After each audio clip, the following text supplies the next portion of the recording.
പിന്നെ നമ്മുടെ കുഞ്ഞു മക്കൾക്ക് ചോറിൻ്റെ കൂടെ കഴിക്കാൻ പറ്റിയ ഈസി റെസിപ്പി നോക്കിയാലോ.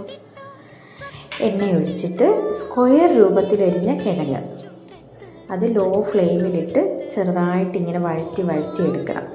എന്നിട്ട് ആവശ്യത്തിന് ഉപ്പ് ചേർക്കണം.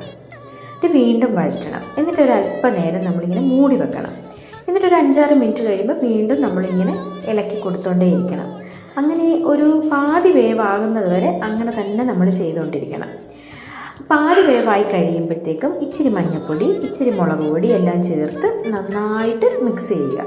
എന്നിട്ട് വീണ്ടും ഇതേപോലെ തന്നെ നല്ലപോലെ മിക്സ് ചെയ്തിട്ട് ഇളക്കി കൊടുത്തോണ്ടേ ഇരിക്കണം.